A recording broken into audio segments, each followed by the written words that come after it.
Buenas tardes, jóvenes. ¿Qué tal? Buenas tardes. Les saluda David Saavedra y bueno, vamos a desarrollar o a tratar de recalcarte el desarrollo de las preguntas del examen de admisión modalidad CPU que has dado hoy por la mañana.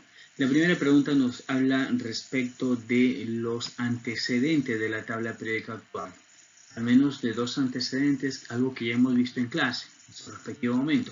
Bien, el primer antecedente tiene que ver con el caracol o anillo telúrico de Chanco-Urtis.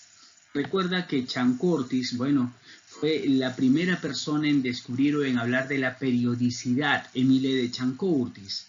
¿Y qué fue lo que hizo Émile de Chanco-Urtis? Recordamos que ordenó los elementos según su peso atómico. Chanco-Urtis ordenó los elementos según su peso atómico en forma espiral en torno a un cilindro.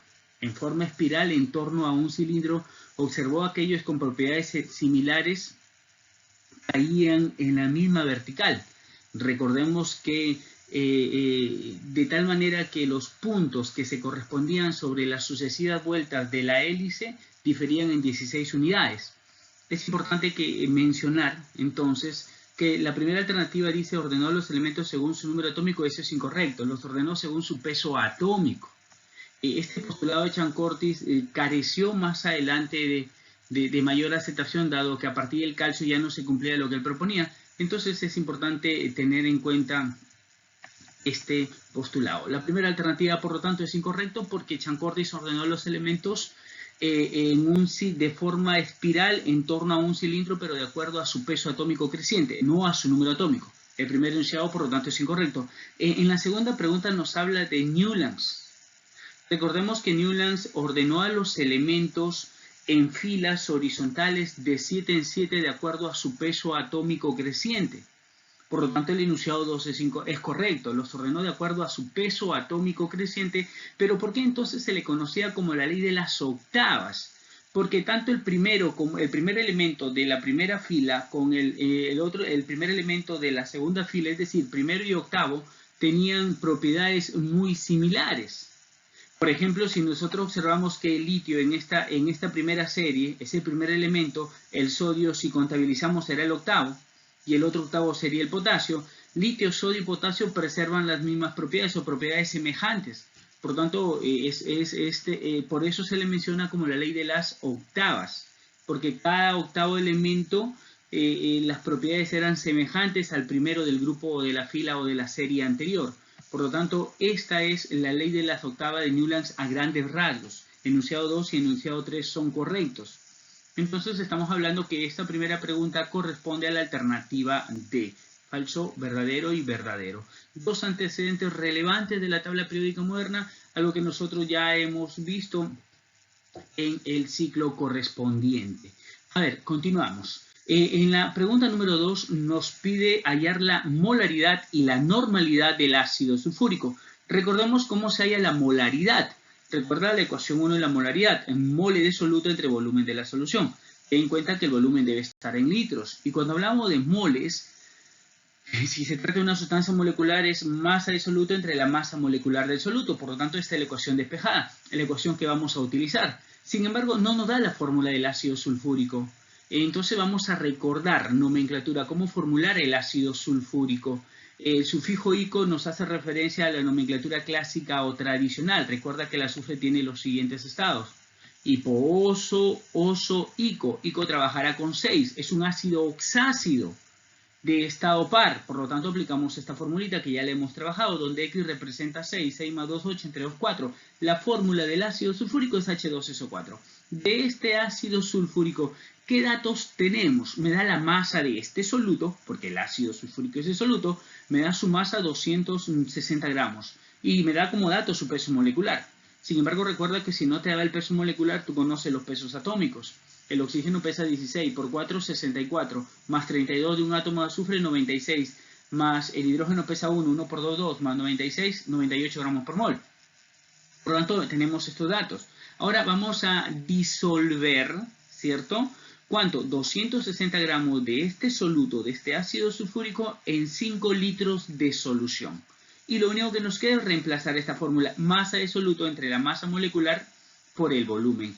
260 es la masa del soluto, la masa molecular es 98 gramos por mol y el volumen son 5 litros. Y aquí esto operativamente es 0,53. Ya tenemos la molaridad.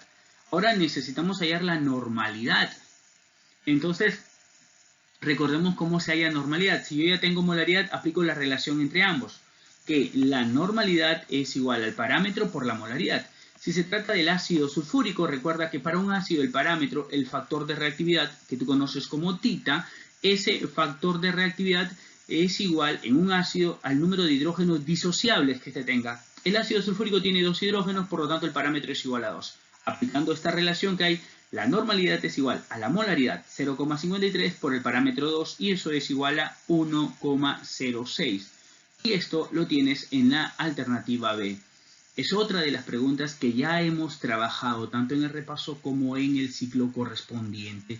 Una pregunta relativamente sencilla, jóvenes. Espero que lo hayan desarrollado tal cual. Muy bien, continuamos entonces con la tercera y última pregunta de este examen, que todavía seguimos en modo pandemia, donde las preguntas son solo 40, el tiempo es reducido, así que seguimos. La tercera pregunta tiene que ver con química orgánica. Nos pide cuántos enlaces sigma presenta el compuesto llamado 2-etil-1-penteno o 2-etil-pent-1-eno, la nomenclatura que utilizamos. Muy bien, recordemos que el sufijo seno es un alqueno. Los alquenos llamados olefinas tienen una fórmula global CnH2n y presentan enlace doble. Es lo que debemos recalcar. Ahora, si recién estamos aprendiendo a formular un compuesto, es importante trabajarlo de esta manera, con su estructura desarrollada. A ver, pent tiene 5 carbonos.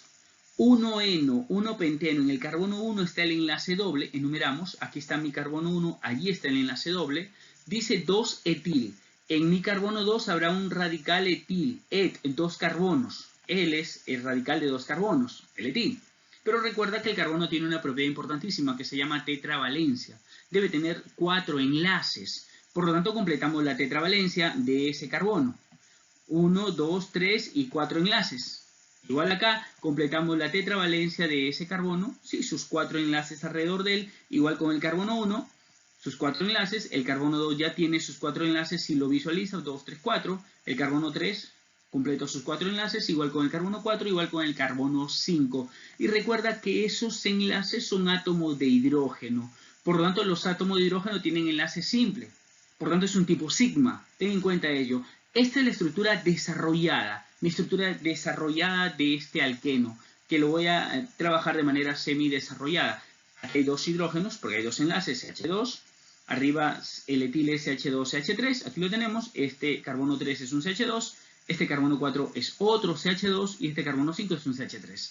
Listo, ya tenemos la estructura semidesarrollada, entonces recuerda, cuando es enlace normal, enlace simple es sigma, en el doble pi sigma, en el triple pi sigma pi. Ya lo hemos trabajado en clase, el doble pi sigma, L es sigma, L es sigma, L es sigma, sigma, sigma. Si nosotros observamos, a simple vista tenemos un enlace pi, ¿es correcto eso? Un enlace pi.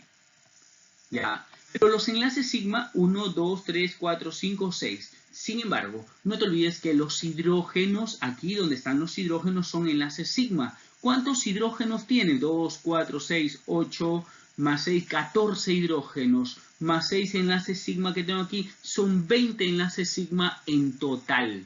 Porque recuerda que los hidrógenos desarrollan o presentan tipo de enlace sigma, dado el tipo de enlace que tienen con el carbono, que lo hemos trabajado en clase, ello también.